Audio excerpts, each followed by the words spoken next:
Good afternoon and welcome to the latest edition of the Battlestar Galactica franchise documentary. I'm delighted this evening to be joined by the one and only Paul Campbell, who played the role of Billy in Battlestar Galactica. And I suppose, Paul, first of all, it's nearly a decade now since Battlestar Galactica. Does it almost feel that long sometimes, or how are your memories of it? Or sometimes does it almost feel like yesterday that you were on the set in Vancouver shooting episodes?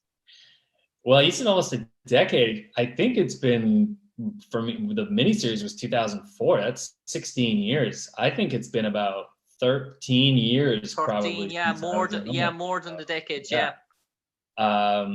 It does not feel like yesterday. But I do recall it very distinctly. It was the first big job that I had, and I have a ton of memories associated with it. But I was just a young pup back then. I was only 23 or 24 when we started filming the miniseries. I'm an old man now. And Paul, just speaking to some of the characters in terms of like Grace Park, she told me she tried out for the role of Starbuck before she got her role as Boomer, and Aaron Douglas tried out for multiple roles before he got the role of Chief Terror. What was the story for you? Did your agent come to you about the role of Billy? Had you tried out for previous roles, or did you have to go through a vigorous audition process to land the role? I originally was trying out for President Roslin, and they said, he's good. He's young and he's not quite as feminine as we were hoping, but he could live in the world of President Roslin. So let's see how he does for the role of Billy. And when I got called in to read for Billy, I had no previous awareness of the original show. I'd heard the name, but it didn't really resonate with me. I just read the scenes and I thought, this is really well written. This seems like a fun character to play. I had no idea who was involved in the show.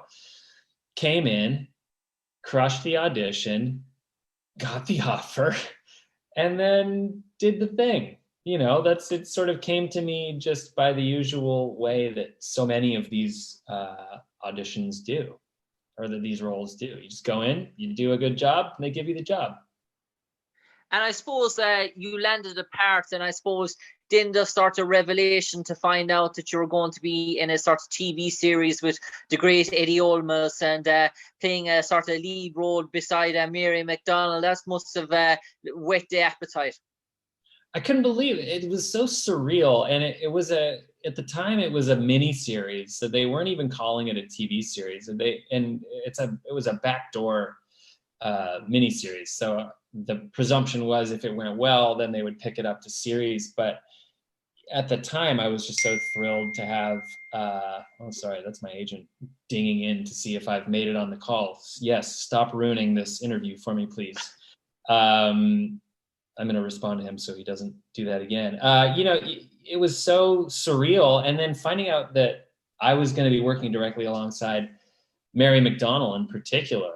Well, she was two-time Academy Award nominated actress. And I'm like, I'm some kid from Vancouver who like 6 months ago was building houses in the rain. How did this happen?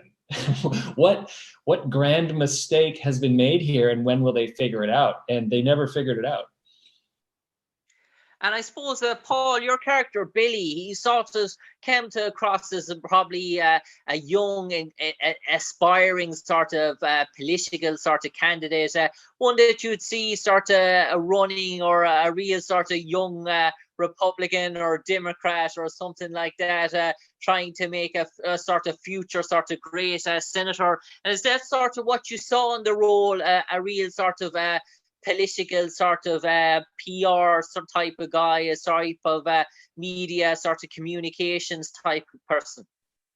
Not so much. I mean, because of where the show started and where the journey of these people was headed, I never looked at the character in terms of what sort of political future he may have. Obviously, that's where he started, was he wanted to have some sort of political future. But Billy, more than anything, particularly in the miniseries and then in the first season, was just very much an asset to President Roslin, more as like a sort of a moral compass and a helper and a confidant. He had incredible empathy, and it was less about the politics and more about doing what was right for the people, and without any sort of eye on where it might get him. It was, this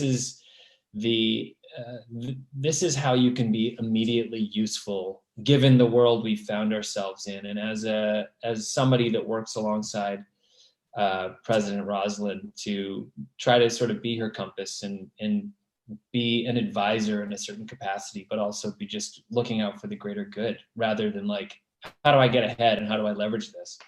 And I suppose for your own character, Paul, I suppose in terms of Billy, the intrigue, they sort of develop this sort of storyline about young love hearts, young romance between yourself and Candice McClure, who played Officer Douala. And I suppose, was that sort of a neat sort of twist when you discover that sort of plot in the script? And was it good to sort of venture off into and explore other parts of Billy's character?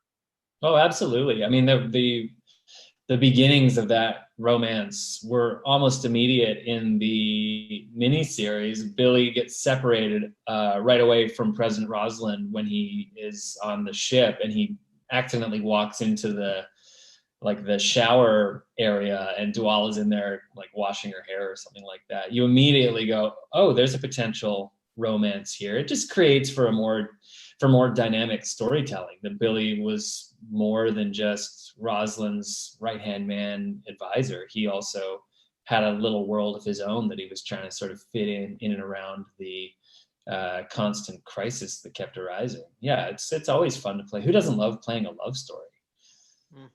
And I suppose, Paul, one thing that sort of struck me from talking to some of the cast members was the actual size of the sort of stage, the actual Battlestar Galactica itself, in terms of the set, the multiple sort of corridors and hangars and sort of from the ICU, and that you could actually get lost in the sort of area was so sort of huge. Michael Trujillo actually told me on his first day he got lost several times trying to go from A to B. What was it like for yourself? I'll tell you a funny story.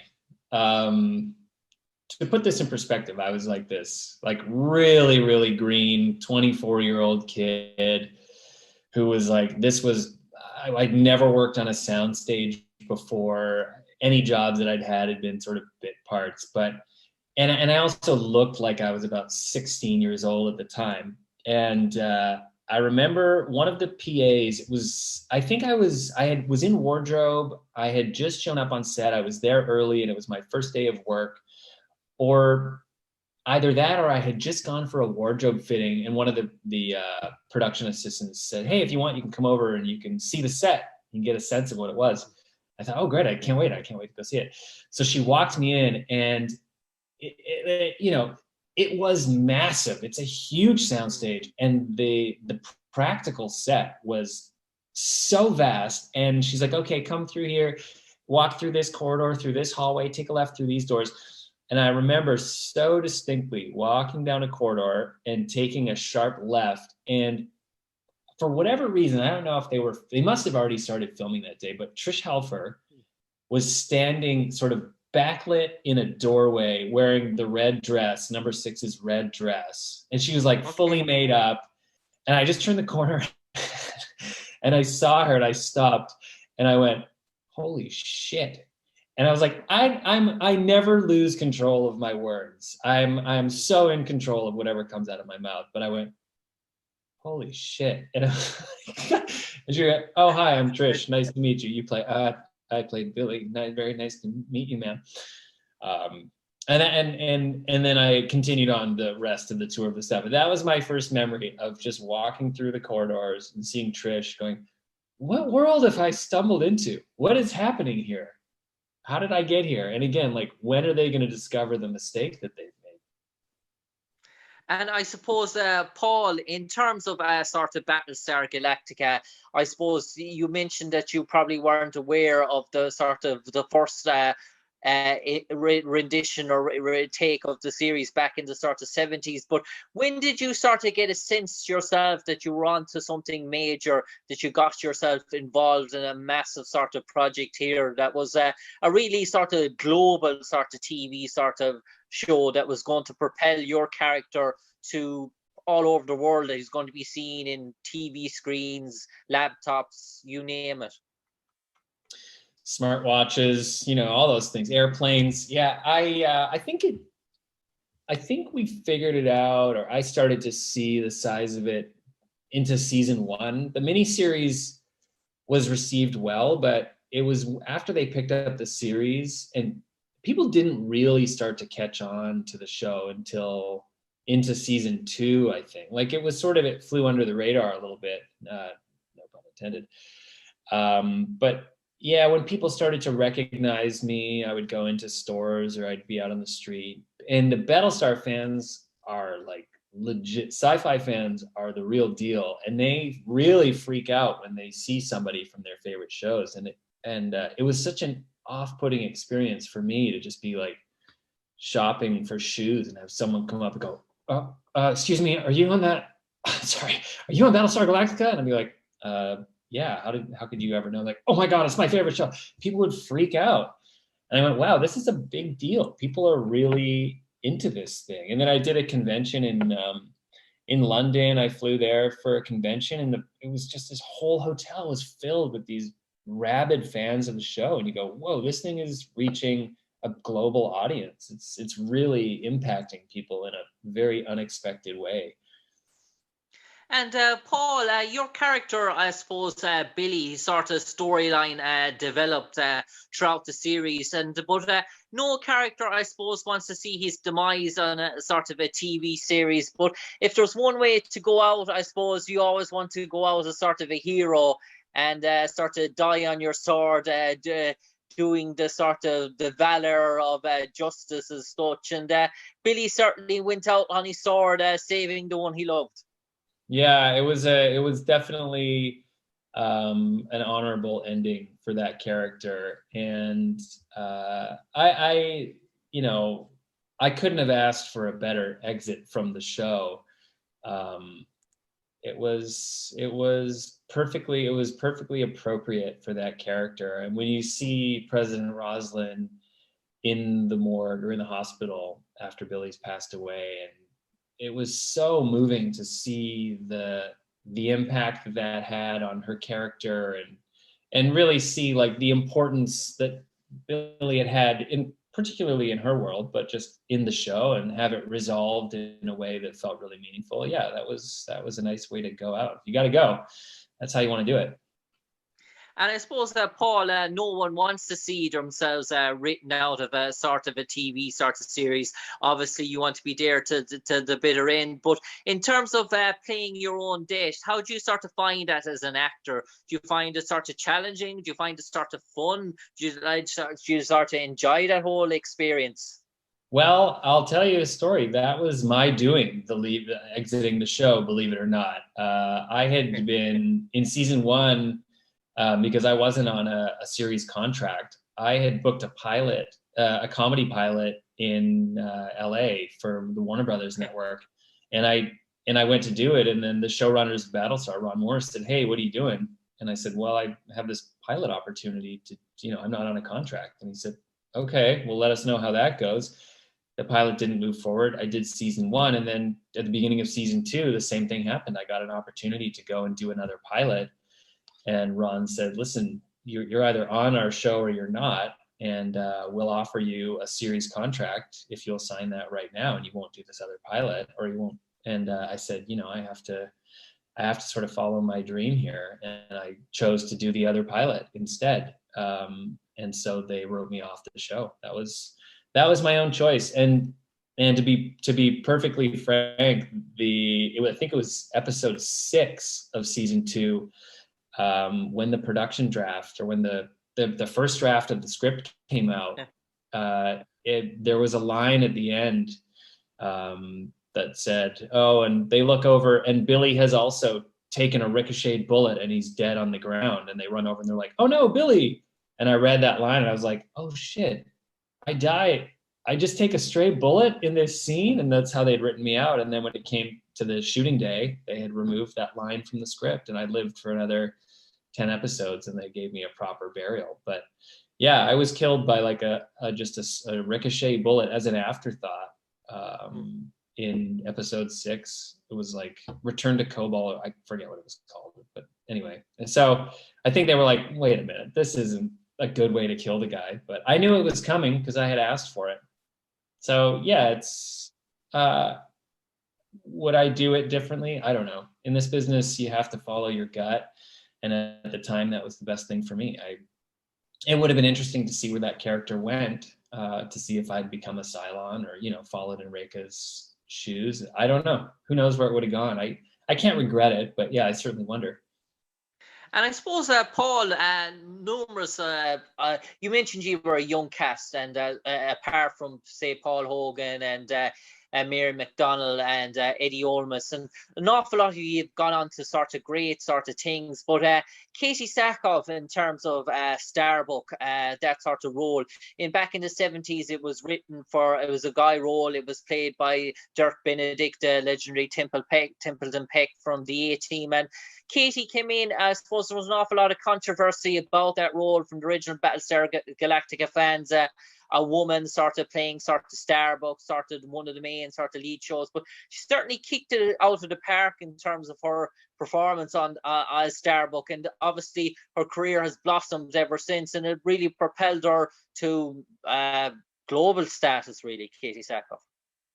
Yeah, don't mess with Sackhoff. I think everybody learned that right away. Like, I remember when we were first meeting, and I remember reading a lot of the pushback about, how could Starbuck be a woman? And I was like, have you met Sackhoff yet? Have you seen what she's gonna do? And she kicked the shit out of those naysayers.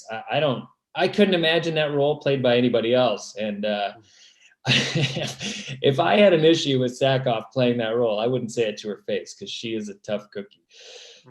And she deserves all the success she's gotten. She knocked it out of the park, against all the adversity. She was like, nah, I'm gonna do this thing, and she's been recognized for it.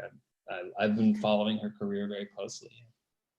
And I suppose, Paul, in terms of the great sort of Eddie Olmos, did he sort of leave his sort of mark on you in terms of your involvement or your time on him? Did he sort of pass you on any sort of words of wisdom, or his years in the sort of trade acting career or stuff like that? And have you fond memories of your time spent with Eddie?